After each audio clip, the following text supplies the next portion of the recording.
ሞታለች ተብላ የተባለችው አልማዝ እንግዲህ በህይወት እንዳለች ቪዲዮ ላይ ተመልክተናል ማለት ነው።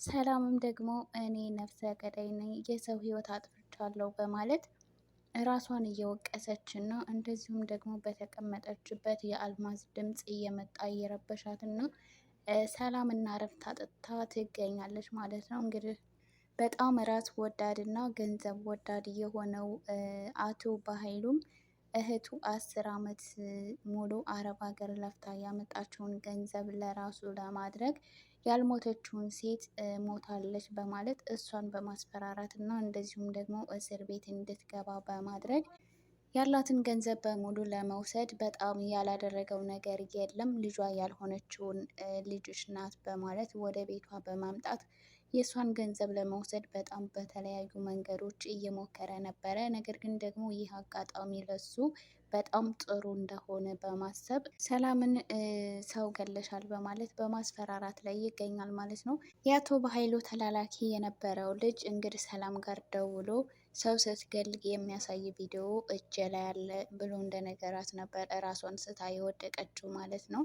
እንግዲህ አቶ በኃይሉ መረጃ እሷ ስትገል የሚያሳይ መረጃ በእጄ ላይ አለ እና ስለዚህ ይሄንን ነገር ለህግ አሳልፌ ከምሰጥና አንቺም ደግሞ ቀሪ ዘመንሽን በእስር ቤት ከምታሳልፊ በዛ ላይ ደግሞ ለ10 ዓመት ተለይታሽ የነበረችው ልጅሽን እንደገና እስር ቤት በመግባት ከምታጫት ያለሽን ገንዘብ ብታጭ ይሻልሻል። ስለዚህ ያለሽን ሀብት ንብረት በስሜ አዙሪልኝ በማለት ያስፈራራታል ማለት ነው። የዚህ ሁሉ ነገር ተጠያቂ ደግሞ ዳኒ እንደሆነ ነው የሚናገሩት ማለት ነው።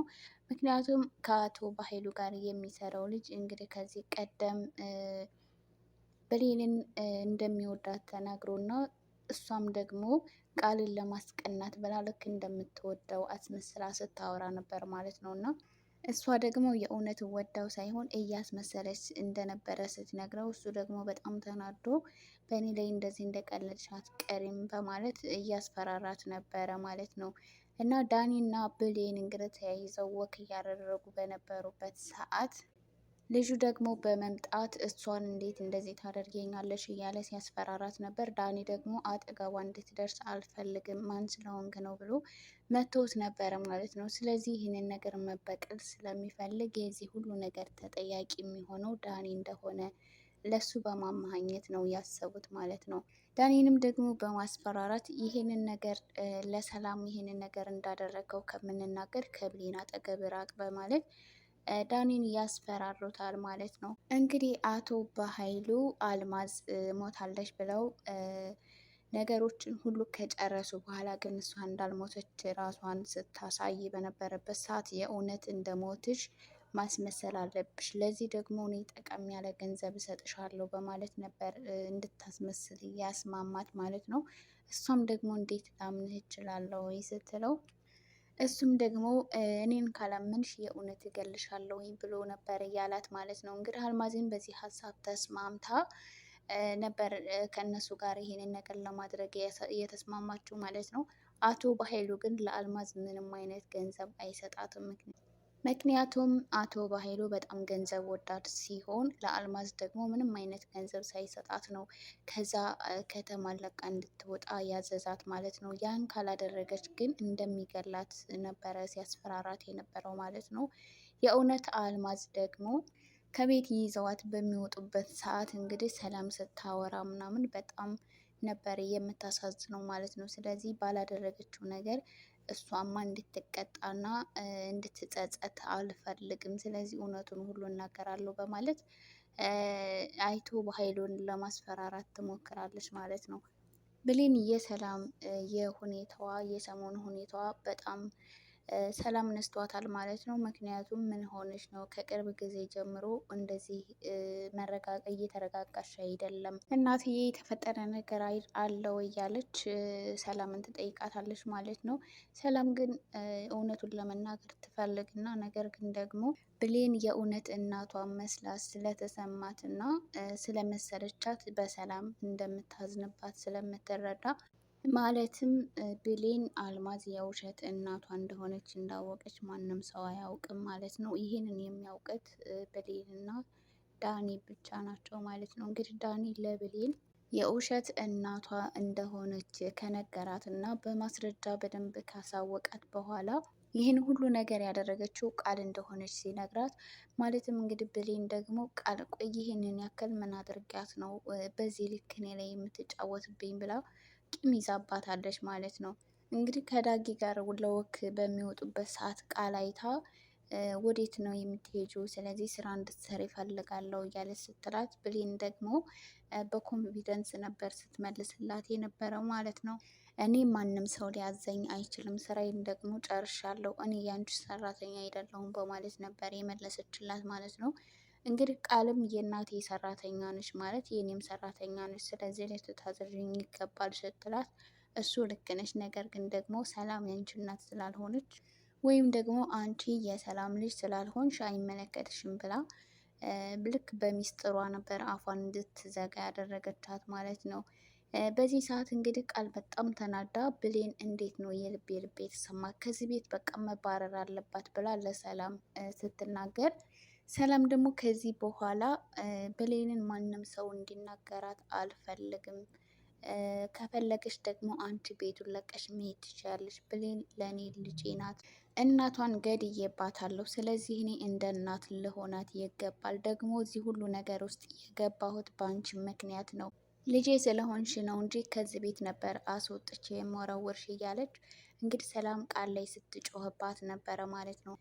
የሰላም ንግግርም ቃልን በጣም ስላበሳጫት ለአንድ ገረድ ብለሽ ነው እንዴ እኔ ልጅሽን ይህንን ሁሉ ነገር የምትናገርኝ እያለች ስትላት ነበረ ማለት ነው። ከዚህ በኋላ በማንኛውም ነገር ከብሌን ጎን ነኝ፣ አንቺ ደግሞ እየፈለግሽውን ነገር መሆን ትችያለሽ፣ ከፈለገሽም ከዚህ ቤት ወጥተሽ መሄድ ትችያለሽ ብላ ነበር ሰላም የመለሰችላት ማለት ነው። እንግዲህ ቃል በጣም ተናዳና ተበሳይታ ነበረ። ሰላም አሁን ላይ በምንም ባልተፈጠረ ነገር እና በማታውቀው ነገር ራሷን እየቀጣች እና በጸጸት በጣም እየተጎዳች ትገኛለች ማለት ነው። አቶ ባሄሉም እንግዲህ በጣም ሲበዛ ገንዘብ ወዳድ እና ራስ ወዳድ ስለሆነ የእህቱ ጭንቀት ምንም ነገር ሳይመስለው እሱ ከሷ የሚያገኘውን ገንዘብ ብቻ በማሰብ ለእህቱ ምንም አይነት ግድ አልሰጠውም ማለት ነው። ነገር ግን አሁን ላይ አቶ ባሄሉ ከሱ ጋር የሚሰራው ልጅም እንኳን ቢሆን ለሱ ጠላቱ እንደሆነ በጭራሽ አላወቀም ማለት ነው። በዛ ላይ ደግሞ ስለሱ ሚስጥር ትልቅ ሚስጥርን የያዘ ወይም ደግሞ እሱን ለዘላለም እስር ቤት